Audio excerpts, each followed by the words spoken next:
जय जगन्नाथ। साथियों, कभी सोचा है क्यों लाखों लोगों ने रथ खींचा फिर भी रथ एक इंच भी नहीं हिला? क्या सच में ऐसा कोई भक्त हो सकता है जिसके प्रेम के आगे स्वयं भगवान जगन्नाथ ठहर जाए? ये सिर्फ एक कथा नहीं, यह उस अज्ञात भक्त की अमर कथा है जिसे संसार ने शायद भुला दिया, पर भगवान ने नहीं। जब दुनिया तुम्हें भिखारी कहे और भगवान तुम्हें प्रिय कहे तो समझ लेना भक्ति का मार्ग शुरू हो चुका है। ये कथा है जगन्नाथपुर धाम की, जहाँ ना राजा की सत्ता रुकी ना जनता की श्रद्धा, फिर भी रथ नहीं चला। क्यों? क्योंकि एक अधम भक्त माधव जमीन पर बेसुध पड़ा था। रथ रुका क्योंकि प्रेम रुका था, और जब वह प्रेम उठ खड़ा हुआ तो रथ अपने आप चल पड़ा। आइए आज आप और हम उस गरीब माधव की कथा सुने जो कुछ नहीं था फिर भी सब कुछ बन गया। हम आपसे निवेदन करते हैं कि इस पावन कथा को पूरी श्रद्धा और भक्ति के साथ सुने और कमेंट बॉक्स में जय जगन्नाथ अवश्य लिखकर भगवान की कृपा का पात्र बने। अब आइए उस दिव्य कथा को शुरू करते हैं। बहुत समय पहले की बात है, जब भक्ति ने अपने चरम को छुआ था, तब भगवान को स्वयं भक्ति के लिए इस धरती पर आना पड़ा था। ये कथा है जगन्नाथपुरी धाम की, उस पावन भूमि की जहाँ स्वयं ब्रह्मांड के स्वामी महाप्रभु जगन्नाथ अपने भाई बलभद्र और बहन सुभद्रा के साथ निवास करते हैं। और ये कथा उस भूमि पर विचरती एक ऐसे भक्त की जिसका नाम, अरे उसका कोई नाम नहीं था। लोग उसे भिखारी कहते थे, कुछ पागल कहते थे तो कुछ उसे देखकर घृणा से मुंह फेर लिया करते थे। मित्रों, हम उसे माधव कहते हैं क्योंकि उसके पास कुछ था या नहीं, पर उसके मुरली मनोहर माधव हर पल उसके साथ थे।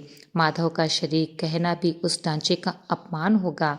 हड्डियों का एक चलता फिरता ढेर जिस पर चमड़ी बस नाम के लिए चिपकी हुई थी। पेट पीठ से ऐसा लगता था मानो में कोई बेर ही ना हो। आंखें भीतर की ओर धसी हुई, पर उन धसी हुई आंखों में एक अजीब सी चमक, एक अजीब सी चमक जो दुनिया की किसी दौलत से नहीं खरीदी जा सकती थी। वो चमक थी भक्ति की। उसके वस्त्र, अरे चितड़े कहना भी शायद उन लोगों की तौहीन होगा जो किसी तरह उसके तन को ढकने का नाकाम प्रयास कर रहे थे। उसका इस संसार में कोई नहीं था, ना माँ, ना बाप, ना भाई, ना बहन। कौन था वो? कहाँ से आया था? किसी को नहीं पता। शायद किसी बार में उसका गांव बह गया था, या किसी अकाल ने उसके परिवार को निगल लिया था। शायद वह इस दुनिया वे भेजा ही इसलिए गया था ताकि भक्ति की एक नई परिभाषा गढ़ी जाए। वो जगन्नाथपुरी की गलियों में भटकता, मंदिरों की सीढ़ियों पर सो जाता, और जो कुछ रूखा सूखा किसी की दया से मिल जाता उसे खाकर अपने प्राणों को किसी तरह शरीर में रोके रखता। लोग उसे धुतकारते, चल हट यहाँ से गंदा कहीं का। बच्चे उस पर पत्थर फेंकते, देखो देखो पागल आया। पर माधव माधव के होठों पर ना कोई शिकायत थी, ना कोई गाली। उसके होठों तो बस एक ही नाम जपते रहते, जगन्नाथ, मेरे जगन्नाथ। उसकी दुनिया बहुत छोटी थी। सुबह आंख खुलते ही उसकी हंसी हुई आंखें दूर से ही जगन्नाथ मंदिर के शिखर पर लगे नीलचक्र को निहारती, और उसके हाथ अपने आप झुक जाते। जय जगन्नाथ, जय जगन्नाथ स्वामी। आज का दिन भी आपने दिखा दिया, आपकी बड़ी कृपा है प्रभु। फिर शुरू होता उसका दिन। पेट की आग बुझाने के लिए दर दर भटकता, पर इस भटकन में भी उसके कान मंदिर में आती घंटियों की ध्वनि पर लगे रहते। उसकी आंखें हर आते जाते भक्त में अपने प्रभु की छवि को ढूंढती। उसे देखकर बड़े बड़े ज्ञानी और पंडित भी उपहास उड़ाते। देखो, इसे तन पर वस्त्र नहीं, पेट में अन्न नहीं, और चला आता है भक्ति करने को। मूर्ख, पहले पेट पूजा फिर देव पूजा। पर माधव बस मुस्कुरा देता। वह उन्हें कैसे समझाता कि उसके लिए तो देव पूजा ही पेट पूजा थी।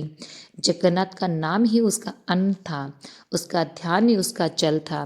दिन बीत रहे थे, महीने गुजर रहे थे, और अब वो समय आ गया जिसका पूरे साल जगन्नाथपुरी के कण कण को इंतजार रहता है। रथ यात्रा, महाप्रभु की रथ यात्रा। पूरा नगर जैसे एक नई दुल्हन की तरह सजने लगा। क्या राजा, क्या रंग, हर कोई इस महापर्व की तैयारी में जुट गया। भव्य रथ का निर्माण हो रहा था। नंदी घोष, ताल ध्वज, दर्पदलन, कारीगरों के हथौड़ों की ठक ठक की आवाज, बात से उड़ती ताजी लकड़ी की सुगंध, रंगों की महक, सब कुछ मिलकर एक ऐसा दिव्य वातावरण बन रहा था जैसे कि स्वयं देवता भी स्वर्ग से झांकने को आतुर हो उठे।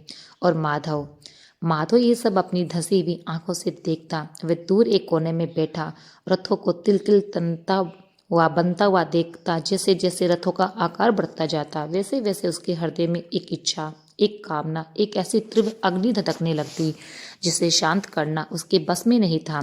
वो इच्छा थी, बस एक बार मेरे नाथ, बस एक बार मुझे अपने रथ की उस पवित्र रस्सी को छूने का सौभाग्य दे दे। मैं जानता हूँ प्रभु, मैं अधम हूँ, पापी हूँ, गंदा हूँ। ये दुनिया मुझे अछूत समझती है, पर तुम तो पतित पावन हो ना, तुम तो तीनों दीनों के नाथ हो। क्या तुम अपने इस दीनहीन दास की इतनी सी विनती नहीं सुनोगे? उसकी रातों की नींद उड़ गई। अब उसे भूख प्यास का एहसास भी नहीं होता। वो बस एक तक उन रथों को देखता रहता। उसकी आंखों से अविरल अश्रुधारा बहती। वो मन ही मन बातें करता, हे जगन्नाथ, सुना है तुम्हारी रस्सी को खींचने वाला जन्म मरण के चक्र से मुक्त हो जाता है। मुझे मुक्ति नहीं चाहिए प्रभु, मुझे तो बस तुम्हारा स्पर्श चाहिए, उसी रस्सी का स्पर्श जिसे तुम स्वयं थामे रहते हो। क्या मेरा हाथ इतना अपवित्र है कि वह तुम्हारी रस्सी को छू भी ना सके? उसके भीतर एक तूफान चल रहा था, आशा और निराशा का, भक्ति और अपनी हीनता बोध का। और फिर वो दिन आ ही गया, आषाढ़ मास के शुक्ल पक्ष की द्वितीय तिथि, जगन्नाथ की रथ यात्रा का दिन।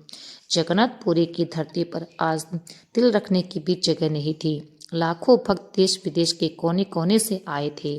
भरदांड यानी कि मुख्य मार्ग पर जन समुद्र हिलोरे ले रहा था। हर तरफ जय जगन्नाथ का गगन भेदी जय घोष गूंज रहा था। घंटियां, शंख और मृदंगों की ध्वनि से दशों दिशाएं गुंजायमान थी। माधव, हमारा माधव भी उस भीड़ का एक हिस्सा था। नहीं नहीं, हिस्सा नहीं, वो तो उस भीड़ के पैरों तले रौंदी जा रही धूल के एक कण के समान था। उसने अपनी पूरी शक्ति लगाकर लोगों के धक्के खाते, गालियां सुनते किसी तरह खुद को रथ के निकट लाने का प्रयास किया। उसका क्षीण शरीर इतने बड़े जन सैलाब का दबाव कैसे सह पाता? उसे सैकड़ों बार धकेला गया। वो गिरा, उठा, फिर आगे बढ़ा। उसके पैरों में खरोंचे आ गई। चित्रे हो चुके वस्त्र और भी तार तार हो गए, पर उसकी आंखें तो बस एक ही चीज पर टिकी थी, नंदी घोष रथ की वो मोटी पवित्र रस्सी। वो किसी तरह घसीटता हुआ उन लोगों के पैरों के नीचे से बचता हुआ रस्सी की कुछ ही गज की दूरी पर पहुंच गया। उसकी सांसें उखड़ रही थीं, छाती में एक भयानक दर्द उठ रहा था, पर उसके चेहरे पर एक दिव्य संतोष था। बस अब थोड़ा ही दूर मेरे प्रभु, मैं आ रहा हूँ। उसने अपना कांपता हुआ मेला कुचैला हाथ आगे बढ़ाया। वो रस्सी को छूने ही वाला था कि तभी एक मोटे ताजे पहरेदार की नजर उस पर पड़ गई। अरे ये कौन है? हट यहाँ से, भिखारी, तेरी हिम्मत कैसे हुई यहाँ आने की? पहरेदार ने घृणा से चिल्लाकर उसे एक जोरदार धक्का दिया। धड़ाम, माधव दूर जाकर गिरा। उसका सिर एक पत्थर से जा टकराया और खून की एक पतली धारा बह निकली। लोगों ने उसे देखा, पर किसी ने उसकी सहायता नहीं करी। कौन इस गंदे मरियल भिखारी के लिए इस दिव्य उत्सव में अपना समय बर्बाद करता? लोग उसे रौंदते हुए उसके ऊपर से गुजरते हुए आगे बढ़ रहे थे। माधव की आंखों के आगे अंधेरा छाने लगा। उसे लगा अब बस सब खत्म हो गया, उसकी इच्छा अधूरी ही रह जाएगी। उसने अपनी अंतिम शक्ति बटोरकर अपनी आंखों को उस दिशा में घुमाया जहाँ नंदी घोष का रथ खड़ा था। एक आंसू का कतरा उसकी आंखों से लुढ़का और धूल में मिल गया। उसके होठ बुदबुदाए, जगन्नाथ मेरी इच्छा, और वो बेहोश हो गया। उधर सारे विधि विधान पूरे हो चुके थे। जगन्नाथपुरी के गजपति महाराज ने सोने की झाड़ू से रथ के आगे का मार्ग साफ कर दिया। हजारों बलशाली कला बेटिया, वो सेवक जो रथ खींचते हैं, ने रस्सी को अपने हाथों में थाम लिया। मुख्य पुजारी ने संकेत दिया और लाखों कंठों से निकले जय जगन्नाथ के नारे के साथ लोगों ने रस्सी पर जोर लगाया। पर ये क्या रथ रथ तो अपनी जगह से एक इंच भी नहीं हिला। लोगों ने जोर लगाया, जय जगन्नाथ, हरि बोल। पूरी ताकत झोंकती गई। पसीने से तरबतर शरीर कांप रहे थे, पर नंदी घोष अपनी जगह पर ऐसे खड़ा था मानो धरती ने उसे जकड़ लिया हो।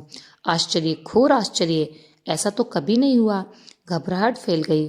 क्या प्रभु रुष्ट हो गए? क्या कोई अपशगुन हो गया? क्या पूजा में कोई त्रुटि रह गई?